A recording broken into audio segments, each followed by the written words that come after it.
আশাকর্মীদের স্বাস্থ্য ভবনের সামনে বাধা আর ডিএ আন্দোলনকারীদের নবান্নে যেতে বাধা। মমতা বন্দ্যোপাধ্যায় বলেছিলেন তিনি নাকি অর্ডার কপি দেখেননি। বাজেট পেশ করার পর প্রায় বিকেলের দিক তখন তিনি বলছেন এই কথা।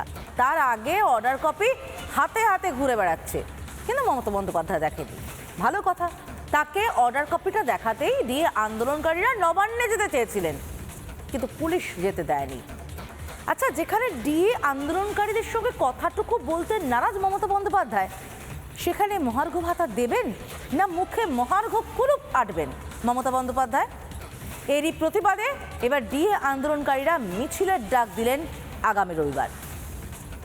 আমি আপনাদের আগেই বলেছি, আমরা এখনো রায়ের কপি হাতে পাইনি। নবান্নে গিয়ে পরে আমরা সেই রায়ের কপিটাকে সার্ভিস করতে এসেছিলাম, কিন্তু আলটিমেটলি যেতে দেওয়া হলো না।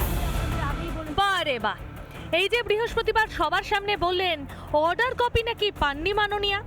সংগ্রামী যৌথ মঞ্চের সদস্যরা শুক্রবার তো রায়ের কপিটাই পৌঁছে দিতে চেয়েছিল। নবান্নে গিয়ে পরে আমরা আমাদের কপিটাকে সার্ভিস করতে এসেছিলাম। গতকালকে আপনারা দেখেছেন যে মাননীয় মুখ্যমন্ত্রী বলেছেন যে রায়ের কপি নাকি তারা পাননি। আমরা সেই রায়ের কপিটাকে সার্ভিস করতে এসেছিলাম, একটা ডেপুটেশন কপি জমা দিয়ে রিসিভিং সেকশনে দিয়ে সেটাকে আমরা শুধু রিসিভ করিয়ে নিতাম, কিন্তু আলটিমেটলি যেতে দেওয়া হলো না। এখানে এসিপির অফিসে ট্রাফিক ওয়ানের জমা করে নিয়ে এসে দেওয়া হলো। খুব সঙ্গত প্রশ্ন, একটা ডেপুটেশনে কিসের সমস্যা মাননীয়া? কিসের অসুবিধা আমরা জানি না।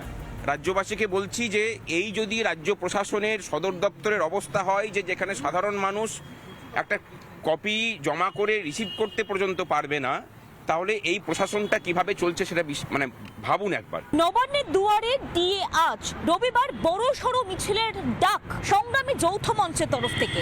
একই সঙ্গে হুঙ্কার, যদি সুপ্রিম কোর্টের নির্দেশিকা না মানা হয় এবং প্রাপ্য ডিএ না দেওয়া হয়, তাহলে কিন্তু বড় সড়ো আন্দোলনের হুঙ্কার দিচ্ছে কার্যত সংগ্রামী যৌথ মঞ্চ।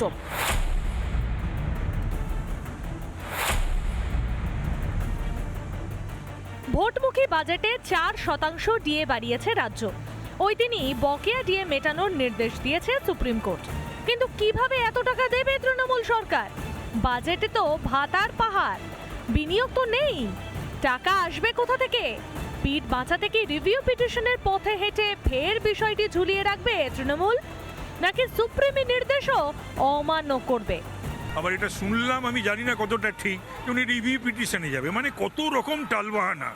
এর পেছনে যে কত কোটি কোটি কোটি টাকা খরচা করলো এই সরকার, এই কপিল সিব্বাল, মনু সিংভি, কল্যাণ ব্যানার্জিদের পেছনে মানুষের টাকা খরচা করলেন, এর কোনো তুলনা কিন্তু এর পূর্বে কোনো সরকারের সঙ্গে করা যাবে না এই সরকার। সুপ্রিম কোর্ট থেকে জয় ছিনিয়ে আনার পর দুশ্চিন্তার মেঘ যেন কাটছে না। দিয়ে তো কোনো ভিক্ষা নয় মাননীয়া, এটা সরকারি কর্মীদের হক। ন্যায্য পাওয়ার টাকা না মিটিয়ে মাননীয়ার ভাতায় ভরা সংসার। 26-এর ভোটের পর জোড়াতাপ্পির এই সংসার থাকবে তো? রিপাবলিক বাংলা। নানা ধরনের কন্টেন্ট দেখার জন্য লাইক করুন, শেয়ার করুন আমাদের ফেসবুক পেজ, সাবস্ক্রাইব করুন আমাদের ইউটিউব চ্যানেল। পাশাপাশি অন্যান্য ব্রেকিং নিউজের জন্য অবশ্যই চোখ রাখুন রিপাবলিক বাংলায়।